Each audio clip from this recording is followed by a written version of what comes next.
Hello, I'm James Kirby, the Wealth Editor at The Australian, and welcome to The Australian's Money Puzzle podcast. It's the last podcast of the year. And keep in mind that over the summer, that is the next few weeks, the next 4 weeks, we're running our Fun Money series about collecting everything from cars to art to wine to vintage Japanese whiskey. It's a very interesting series. Don't miss it. This week, however, I want to do one more thing before we break. And I've had it in mind. If you remember earlier last year, we ran the series, The Property Basics. One thing we didn't do, and I thought would be if ever the time is right to do it, it's now in December. It's how to buy a holiday house, a place by the sea, a place in the woods, the development that you've had an eye on in your favorite town outside the city you live in. Or maybe the reverse. Maybe you want to live in the city and you live out in the bush. Who knows? But a second place is the idea. And joining me in the studio, a friend of the show, is Jarrod McCabe from the Wakelin Group. How are you, Jarrod? I'm very well, James. Thanks for having me again. Well, the reason I went to Jarrod, of course, is because he's a buyer's advocate. So he helps people buying property. And then you do holiday homes as well. Yes, we do. Which would make sense because often people are very busy. They're busy trying to make the income they have so they can do something like this. They haven't got the time to run around and buy a property. And the first thing I want to ask you straight off is, in what way? Maybe you say to me, James, it's the exact same. There's no difference. But in what way is it different buying a holiday house to a home permanent residence? It's a good question, and there are similarities, but there are also differences as well.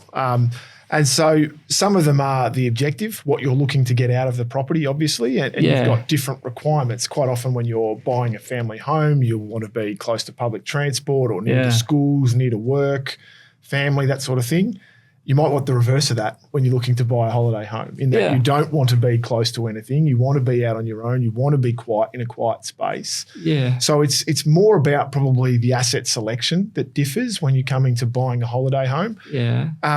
The actual buying process, you still need to do all of the same levels of due diligence and research and homework to make sure you're selecting the right property and that you're going through the right avenues to secure it at the right price. And what would be different than buying your primary property? Are there things you don't have to pay as much attention to, or is there something like, for instance, the fact that you're not living there a lot of the time, that's got to be relevant in terms of maintenance, taxes, that's right. Maintenance particularly. A lot of people, when they're looking for a holiday home, want something that they can lock up and leave so that they can just turn up there. They don't have to worry about huge gardens or mowing lawns, those sorts of things. Right. They can turn up there, have a nice outdoor entertaining space. Quite commonly, people want to have a reasonable size living area so that they can entertain or have guests and things. Yeah. But you may not necessarily need as many bedrooms either, because perhaps your location might be more important to be in the right spot. Okay. But perhaps people are more happy and prepared to, I guess, jam in and in a more confined bedroom. So you might have on their holidays.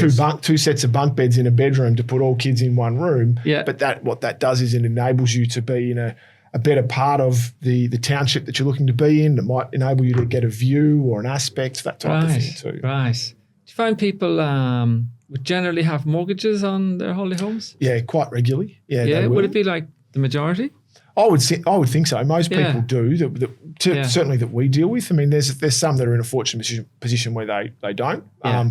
Usually, there's probably been some form of windfall if that's the case. Yeah. But more often than not, there will be a mortgage to some degree. And the prices, I'm guessing, but they seem to be much more volatile.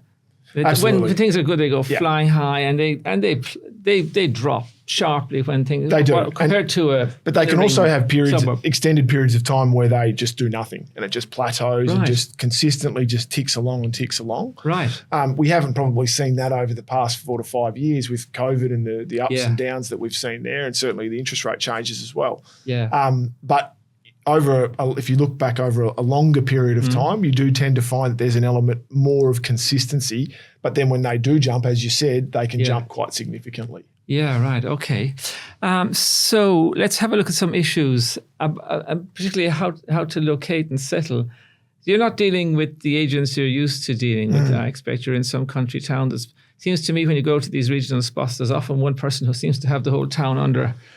There seems to be, if not a monopoly, something very close to it. There's one agent and they're in every damn street, and you say, "Oh gosh, you're going to have to deal with them because they seem to have the whole town under wraps." Is that common? That's in particularly when it's probably more of a tree change rather than a seed change. I think the Bayside, and if we're looking Melbourne particularly, we're looking at say the Bellarine and the Mornington Peninsulas are the probably two main areas. Yeah, and so there is in those sorts of locations. There's probably not. I mean, agencies have a bit of a monopoly in certain townships, but it's probably a bit more spread.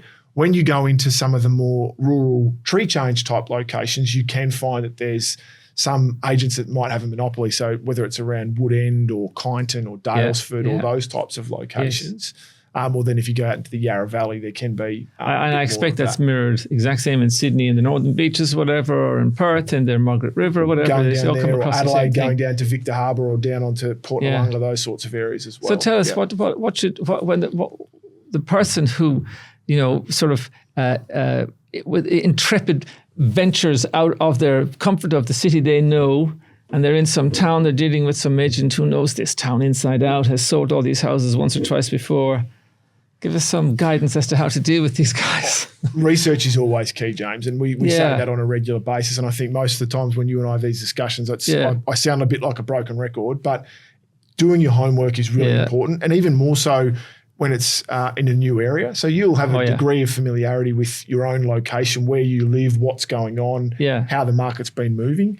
Even if you're spending a little bit of time in an area, you're not going to know it to the same degree as a professional who works in that location on a daily basis. So spending a bit of time there and getting a feel for what the market's doing. And as we said before, because they can be so volatile, those markets, just because it was quite busy or quite flat 2 or 3 months ago doesn't mean it will be now, because they can chop and change quite regularly. And is there, do people generally, are they more enthusiastic in summer than winter in these places? There's usually more activity, so you'll find there'll be greater supply levels basically from now onwards. So from basically Christmas through till, because Easter in 2024 falls quite early, it'll pretty much be the first quarter of next year. Right through till the end of March, I think you'll find there'll be some good activity in those areas. Okay. There's already been pretty good supply on the peninsulas in Victoria. Because of all of these street change and sea change areas, they overshot, didn't they? Correct, yeah. That is, during COVID, people were and the going supply was extremely tightly held, so there really wasn't a lot of choice around. And that, because the supply was limited and the demand was so strong, the values really pushed up. But they've certainly come back over the past 12 to 18 months. More than the cities? More than the cities have. So the cities have a little bit too. They've probably picked up again this year. But the regional areas have certainly come back because there just hasn't been that sustained level of demand that there was during that COVID or even slightly afterwards. Is it a buyer's market then? Oh, there's definitely opportunities there. Yeah, absolutely. Definitely opportunities there. Now, it'll be interesting to see how it progresses. But at the moment, now, the demand will pick up in January because there'll be more people down there and people will make decisions. But I don't think it's going to push up to a level where it'll outstrip supply that'll lead to values going up. Right. So it's a good time to buy because the nature of the supply-demand balance has come back in favour of the buyer. In those towns where people are looking, sea change towns, tree change towns, another thing that strikes me is when you go, Australia is changing all the time. We have immigration continually. The cities are getting very, very big, particularly Sydney and Melbourne. So the nature of the holiday towns have changed as well, or where people might retire. And the point I'm leading to is when you go to them, I find that there's more new property for sale than I remember. That once upon a time, you'd go down to one of these towns, and there might be a few new houses built, but now there seems to be substantial new supply. In these tree change, sea change towns, is there a difference that we should know about between existing well-established properties and new properties? So you tend to find, and the Bellarine Peninsula is probably a better example of that than Mornington, because Mornington tends to be a bit more landlocked. There's not as much land available. Yeah. Whereas you go down the Bellarine Peninsula way and there's a lot of land available. It's literally bigger. Yeah. Huge. But the farmlets and things that are around there that have had rezonings and things over the past 10 years, even longer than that, 15 to 20 years, allow for that greater level of development and new construction. You tend to find that the established locations are far more tightly held, and they are typically closer to the beach, closer to the town centres. Yeah. So that's generally the more desirable area, and quite often those properties have been in families for generations and will continue to be. So it can be there's plenty of properties down in some of those areas that have been in families for 3 and 4 generations. Yeah, and no doubt it's all those lovely ones, right smack in all the desirable corners in the Queen's Cliffs in Point Lonsdale. It's like the caravan parks around the country. Yeah. They're always in the most fabulous locations. They are. Yeah, which is a nice thing, I must say. It's just something that's very charming about Australia and very kind of egalitarian. Okay, now, so we talked about bargains. At least it's a buyer's market. I presume there are bargains out there. Tell me, is there a big difference, just talking about the big picture still, is there a difference between buying inland and buying coastal? All about personal preference. Yeah. So you tend to find that there's probably more of a demand from the tree change side of things, inland side of things. During the colder months, people are more open to that because the idea of going up and lighting a fire and bushwalking and those sorts of things when there's no fire danger, those sorts of things, you tend to find that the tree change lifestyle is probably more of a spring, autumn, winter type market. Yeah. But there is still demand in the summer months as well. Whereas the beach side of things is probably more focused on the warmer times of the year. Yes. But it is very much a personal preference as to what people prefer. Yeah. I was just thinking about mistakes people might make. So you go down to some place and you love it and it's on let's say it's on the New South Wales North Coast and you say, oh, this is lovely there, it was so nice. And then people take a plunge and it might be very different 12-month experience in those towns. Like what mistakes do you find that people make in their apprehension of when they're summarising what they think they know of a district? So I think one thing that people, I've spoken to a number and have advised clients to do is to, where possible, take out a 12-month lease. On a property in the area that you think you might like. Yeah. Now, I've heard a number of groups of friends who have got together in a group of 2 or 3 families. Yeah. And they've taken a 12-month lease out on one property to share. Yes. And then what they've done is they take it out for 12 months in one township and then they move to another township for the next 12 months. Right. So then they get a feel for and they get to experience the different townships around. Yes. Now, if you're looking at doing this, they do that because that suits their lifestyle. Yeah.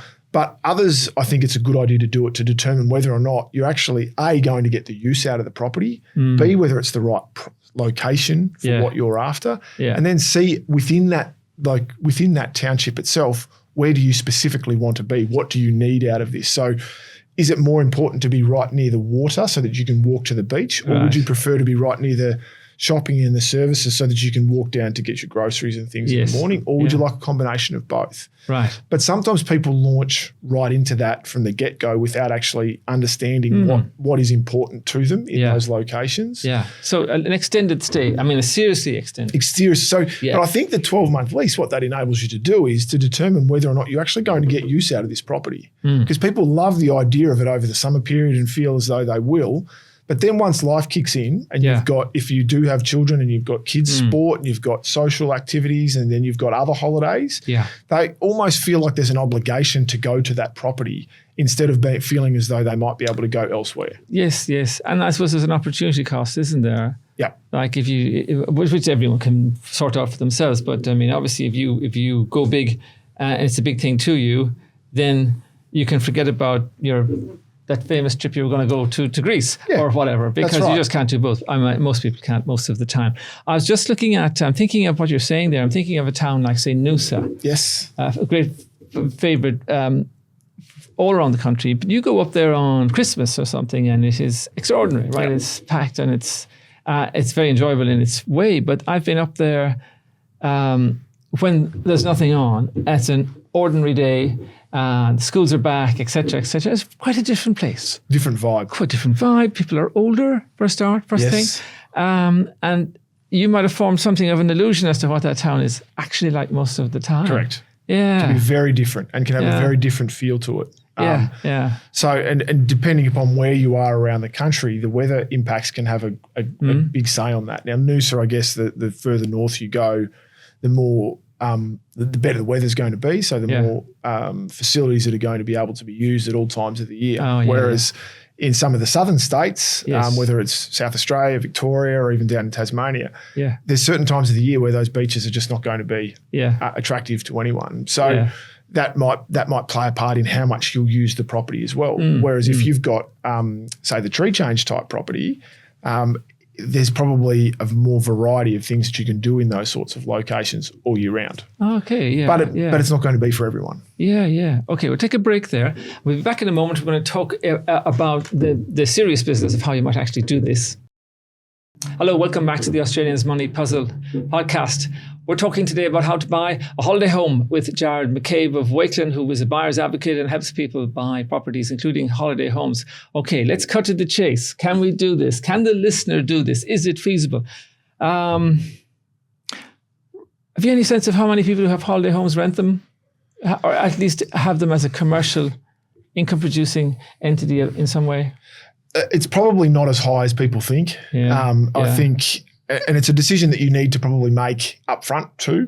The issue that you have is, the first question you need to ask is it going to be a short-term lease or a long-term lease? Now, if it's a long-term lease, it really is becoming a purely investment property because you're not going to be able to use it yourself. Yeah, you're not going to have your holidays there. But sometimes people will do that for a period of time, perhaps in order to establish themselves and feel comfortable with the repayments.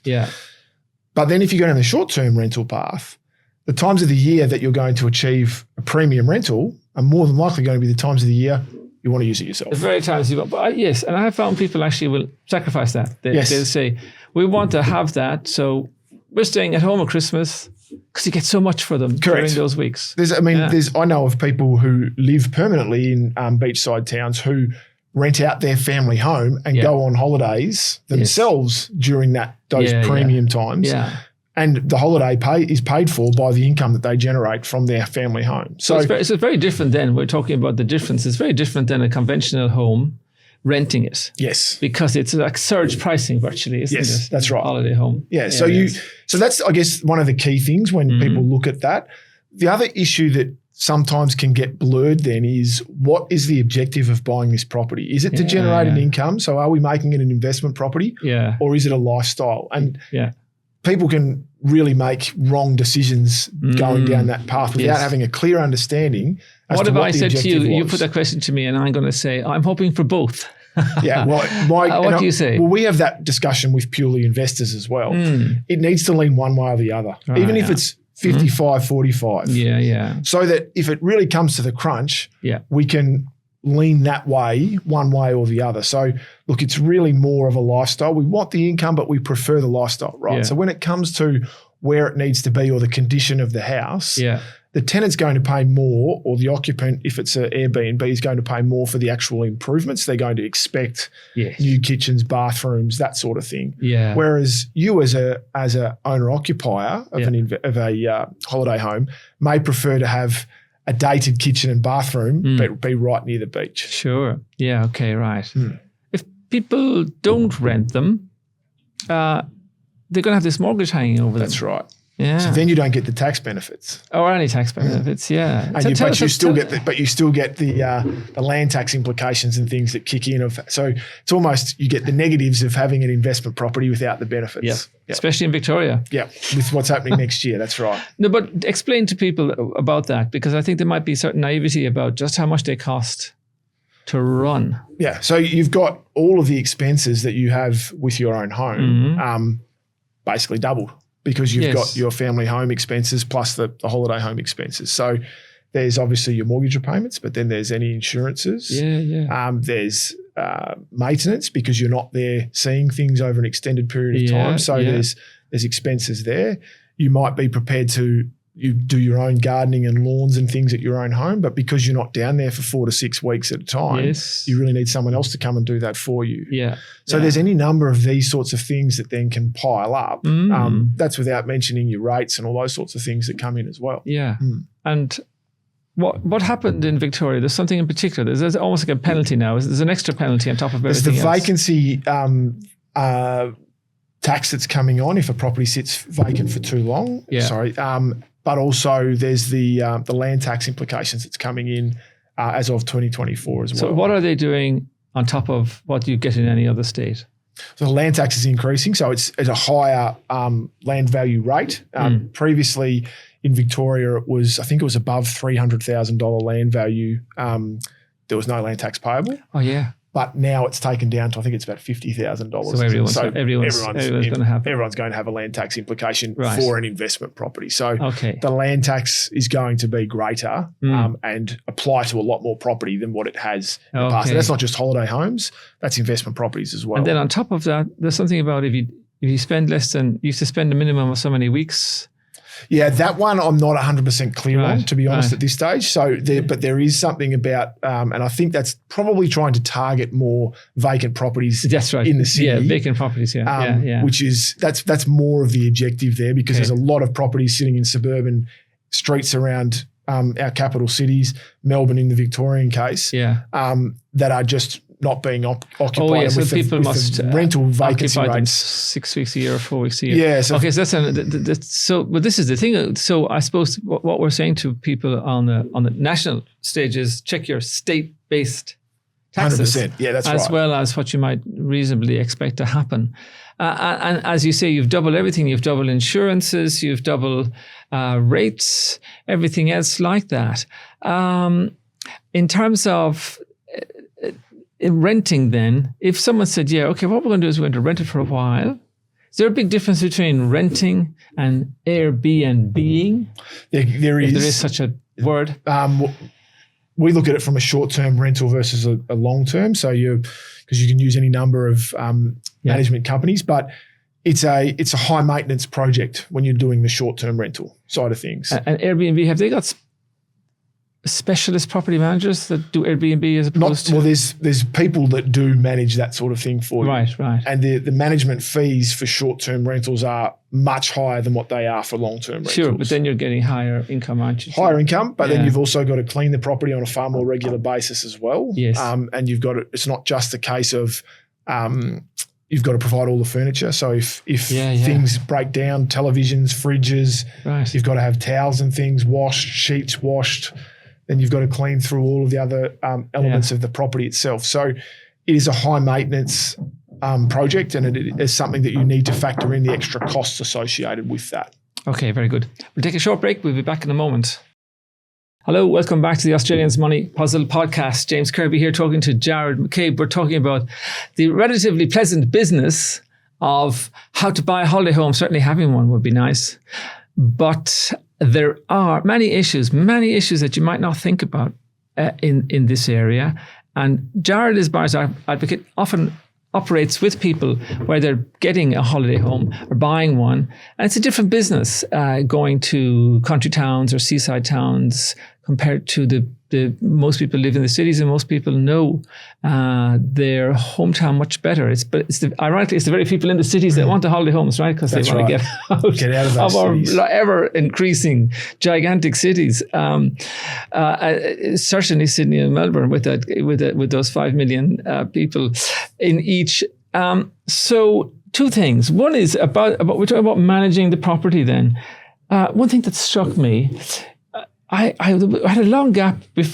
I had been to holiday homes a little bit, and then we had a long period where we were, for one reason or another, we hadn't been to one.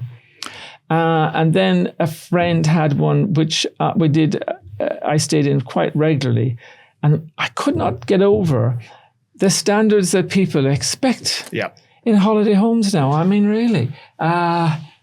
Simplicity is out the door. They want everything. What is this that they want all the knickknacks they have in town? They want their washing machines, and they want their this, and they want their that. Sometimes you wonder if they're actually going on holiday or not. But no, you're right, and it's a really expensive exercise to actually have to fit out a property to that level and to that standard that people expect. Yeah, and that's what I'm leading to. If you were renting it, then these days people expect all mod cons, and all mod cons these days are quite complex. They probably expect Netflix, they'll probably expect dishwashers, everything. When I think of a holiday home, I think of a little simple place washing, really simple stuff. And that's where we come back to the point we made before about the expectations that if you're looking at it from a rental perspective of what the occupant or tenant will want versus what you would be prepared to accept as an owner-occupier. And they can be two very different things. So if you're renting, you got to think about the market standard. Correct. Not necessarily what you would be prepared to accept. Would be prepared to do. That's right. Yeah. So, and are there, for managing properties, holiday home properties, are there specialist managers? There are. So you typically find that those that will manage short-term accommodation are not the same as those that will manage long-term accommodation. They will be two different markets. Now, there might be specialists within the one business, but it won't be, you're unlikely to have the one person who's managing long-term and short-term. It'll be different desks. And they charge the same sort of rates? No. Or the short-term rentals anywhere between probably 5 and 8%, depending upon who you're dealing with at what point in time. But sorry, that's long term. Short term is typically 15 to 20%. Is it really? Yeah. That is quite a cut. It's a lot higher. But there is, as I said before, there's a lot of maintenance and there's a lot to look after and have to organise. Yeah. So it's double. It's more than double. Yeah. Oh, I never knew that. It's more expensive. Than double to have a manager on your short-term rental property. But then, is your income more than double? Yep. Could be, I suppose. Very comfortably. Because you target it. Well, could be plenty more than double. But you'll have the vacancy periods as well. So the net rent versus the gross rent are things that need to be factored in as well. Okay. I keep that in mind, yes. Now, one thing that's I was thinking of is you should always know, when you go into a deal, you should always have an idea about how you might get out of it. Or if you go into a property, you must always have it in mind, or starting a business. You say, how does this end? Yes. Holiday homes. Tell me about where people are getting out of the holiday home. Doesn't matter what the reason is. And the issues they face. Why are they getting out at the moment? No. We'll assume they all have the different reasons for getting out. But what happens when they try to? Because the town they bought in 15 years ago, 25 years ago is not the town No, that's right. They're selling into. The whole thing's changed. So I presume they've made some money on it. But tell us just a bit about that. So it's not dissimilar to when you're selling your home. You've still got to go through the steps of looking at why you're selling, who are you going to be selling to, so who is your target market, when is going to be the best time of year to sell the property, what's the best method of sale I should use, who's the right agent to use, and what sort of marketing should I be focusing on. Now, it will be different to what you would do in the capital city or the city the township that you're in. What way is it different? Well, for starters, in many of the cities, an auction is going to be the preferred method of sale, whereas in a smaller township where, particularly at the moment, supply is likely to outstrip demand, auction's not going to work. I'm thinking of the unforgettable, legendary auction in the television show Sea Change. Yes. You might remember where he does an auction. She thinks she can't attend the auction. He says there's an auction on and he stands on the street. She's on the phone. There's no one there. And he pretends he does the whole process and then she buys it. We were saying at the start, it's very volatile. There's probably times where there's ridiculous demand in these holiday centres. There's probably times where people are ridiculously cautious and there's nothing happening. But so when you're selling, so how do you get the holiday home in front of the person in the city who's in the same situation that you were in when you bought it? Usually, like with most real estate transactions these days, the active buyers will most likely be active online. So they're going to be looking at the online websites, and that's where their attention will be. So if there's active buyers around, that's where they're likely to be. The dormant buyers, or those that perhaps are just coming through town on as needs basis, that's where the old school board in the window, local little paper that sits out the front. If you stand at the front of most real estate agencies in some of these townships, you'll see that people still walk past and pick out the book. They do. And just thumb through it. I do. Yeah, I do it too. People still do that. So there's probably a little bit more of a presence in some of those areas where print advertising still has a place, whereas for a lot of properties in metropolitan areas nowadays, it's just a waste of money. Yes, right.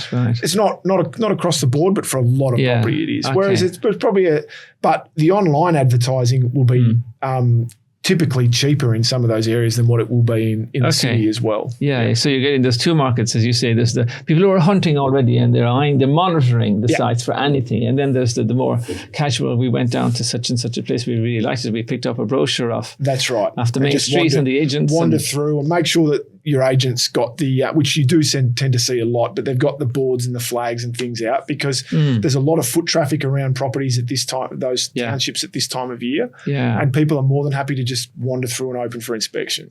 Right. Yeah. Very good. Okay. We might leave it there. Thank you very much, Jarrod. Jarrod McCabe from Wakelin there. Thank you very much, everybody, for listening. That was the last of the everyday broadcast. We go into the special series now take us through to mid-January. I hope you enjoy it, the Fun Money series. I really enjoyed recording it. It's really interesting. People collecting cars and wine and everything. Don't miss it. And I'd like to thank producer Jarrod Prado for today's show and see you in the new year.